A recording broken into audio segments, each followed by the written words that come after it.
horniness is a double-edged sword. Really is. You know, you can be like a really fucking horny guy and stay at home and watch all those videos you want and do nothing with your life. Or you can use all that. I mean, this is not new information. But or you can use all that energy you got, get out there, go to the gym, and just stay out the fucking house and figure shit out. You'll become a far more interesting person doing that than just fucking sitting at home wasting your life away. Now that's gonna happen, and you're gonna have to go through that to, you know, experience the other side of that type of life where you're actually using your energy for something good. But you will learn also that once you hold that shit in, let's say you don't have to like, just stop watching, stop watching that shit. It is not good for you at all. Now, masturbating, okay, go ahead, do your thing. I'm not really a fan of it. But you'll learn that once you're holding that shit in and you're, going to the gym, doing something better with that energy, you're going to be, at least me, you're going to get moments where you're hypersensitive to shit, not in a negative way. I don't mean, like, when I say sensitive, it's not a negative thing.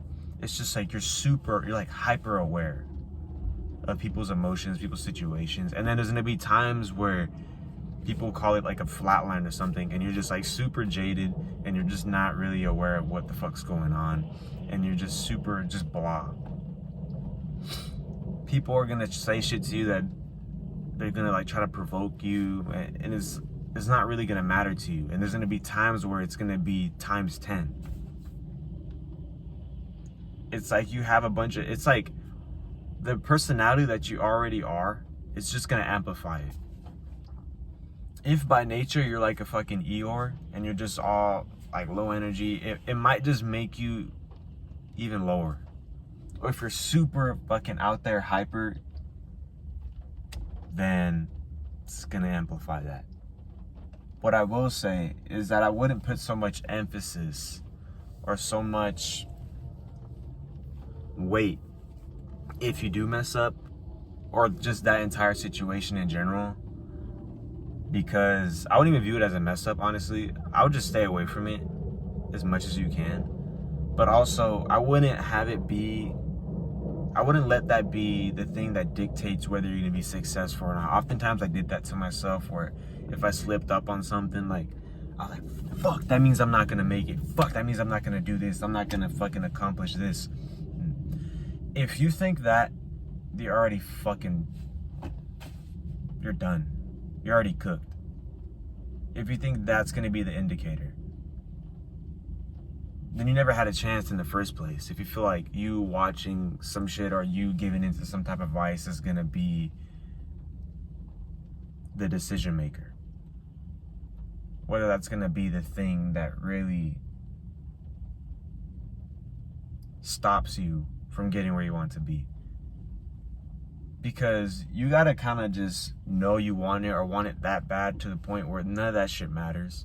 No matter how many times you slip up, you still get up and you still do what you gotta do, or do what feels right. A lot of times people are like, oh, like what I just said, you get up and you do what you have to do. When I say do what you have to do, don't do the shit that other people are telling you to do. Do the shit that feels right to you. Take that risk. Make that video. Write that paper. Whatever the case is, whatever your gut's telling you to do, get up and do that. Not some shit not some other stuff that's like pouring that shit into your brain to do some other shit that doesn't resonate with you.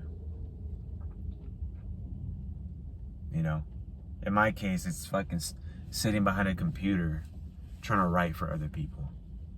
I'm here creating my own content for myself. I enjoy this. I can sit here and do this for hours. Easy. I got a bunch of shit on my mind. I'm a motor mouth by nature.